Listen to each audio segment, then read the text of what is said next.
vedem aici împăratul. Ați văzut voi vreun împărat? Hai să vedem. Wow, uitați ce strălucire aici. Hai, intrați, mergeți acolo, haideți aici. Tron, împăratul Cezar August, care era împăratul roman, care dădea legile și pentru evrei. Câți oameni sunt în împărăția mea? Rogește o recensământ, împărate. Așa să fie. Toți se meargă în cetatea lor să se înscrie.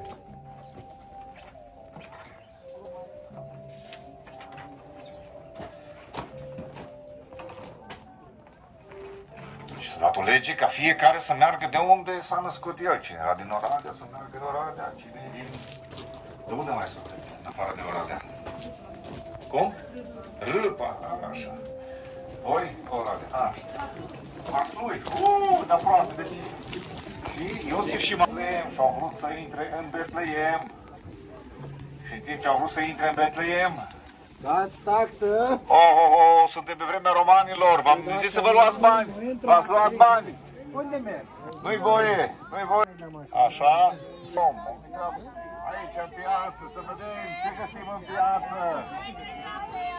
La pâine, la păsură, mirodenii, ce mai aveți aici?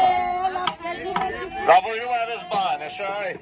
Uite, fructe, pâine, pește, uite, piele de animale, wow! Așa, pește, uite pește, ce pește mare, wow! Pește adevărat, măi, chiar-i pește. Ce mai avem aici? La vase. Ăștia nu vor să vândă nimic, mă, nu strigă nimic aici. Așa, hai să vedem aici, ce avem aici, oare? Ce faceți? Ce construiți aici? O cruce. Și ce se întâmplă cu crucea asta? Da? Ce se facea cu crucea? Cine știe? Da? La ce se folosea crucea? Îi răstignească pe oameni? Erau obosiți, Maria era obosită, era însărcinată și caută loc de găzduire. Și uite, este pe stânga aici un han, o casă de poposire, un mic motel. Hai să vedem dacă sunt aici. Aveți loc liber? Nu mai este loc liber. Deci nu se poate, dar ați avut loc liber ieri. Nu Nu, mai o este. cameră, te rog, dar uite câți oameni am aici și am Nu adus. mai este. Plătim foarte mult, avem... Nu. Nu! Nu, a mai trecut o femeie gravidă, dar Aoleu. din păcate nu am avut. Și nici ea n-a avut nici pentru ea. Nu. Vai, ce inimă poți să ai. Încercați, Dar ai nu lăsat o face. femeie gravidă să meargă mai departe, nu i-ai dat loc. Și unde să mergem noi acum? Mergeți la alte hanuri și încercați. Aoleu, hai să mergem mai departe să vedem. Bă, n-a fost loc aici. Mergem la următorul han. La următorul, aveți loc? N-avem. Nu aveți. A trecut o femeie gravidă. Da, de și curând nu și i-ai a dat trebuit loc. să... Nu. A trebuit să-i spunem că nu. Aoleu, hai să vedem la următorii. Alo, aveți loc liber aici? Nu. Nu avem loc. Nici pentru Maria și Iosif n-ați avut. Nu. Nu! Vai, ce oameni, ce să facem? Și atunci Iosif și Maria au mers mai departe, da? Aici era o câmpie de păstori care noaptea făceau de strajă împrejurul turmei lor. În jurul focului erau oile care fătau și ciobanii erau cu oile. Aveau grijă de oi. Multe oițe aici, aveți și măgarul care era aici. Și în timp ce ei stăteau acolo și meditau, se gândeau, dintr-o dată, Nu vă temeți, căci vă aduc o veste bună, care va fi o mare bucurie pentru tot norodul. Astăzi, în cetatea lui David, vi s-a născut un mântuitor, care este Hristos Domnul. Iată semnul după care îl veți cunoaște. Veți găsi un prunc, înfășat în scutece și culcat într-o iesle. dat împreună cu îngerul Saurito asta cerească. Mulți alți îngeri, cât sunt oare? Hai numărați să vedeți câți îngeri sunt.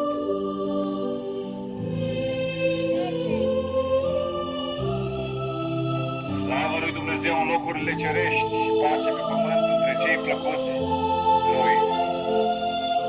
Îngerii au vestit că s-a născut Mesia, au vestit păstorilor care erau în câmpiile Betleemului că s-a născut Mesia. Să ascultăm păstorul ce zice. S-a născut Mântuitorul, haideți să ne închinăm lui. Hai să mergem după păstor. Mergem cu ciubanul să vedem unde e Iisus, unde s-a născut Iisus. Da, uitați, Iisus e acolo.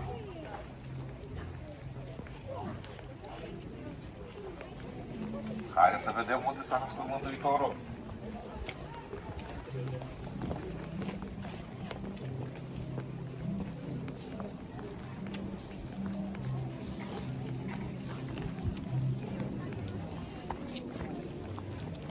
Uite steaua deasupra locului unde era pruncul. Hai să vedem aici un grajd unde au și animalele, pentru că nu s-a găsit loc în casa de poposire.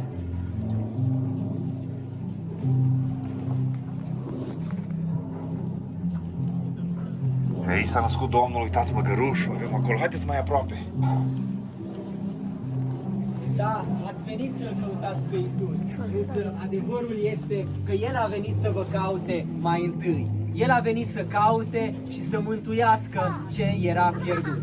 Acest copil culcat în iesle, numele Lui este Emanuel, care tălmăcit înseamnă Dumnezeu este cu noi.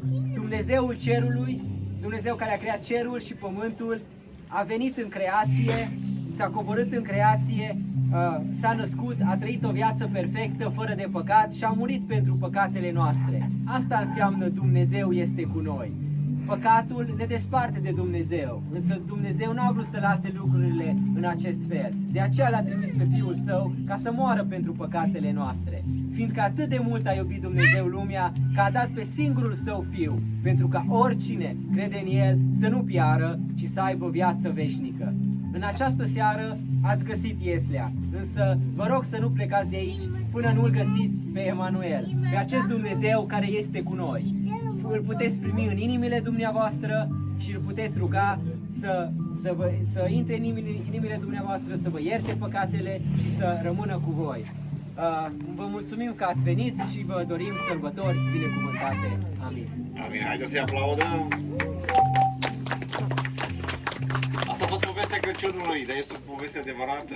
Așa s-a născut Domnul Iisus și ați văzut, în tot unde am trecut, așa s-a născut într-o iesle și El a venit pentru ca să ne mântuiască pe noi, care facem păcate. Cine crede în El și se pocăiește să aibă viață veșnică. Amin. Bun. Deci puteai și pe partea asta.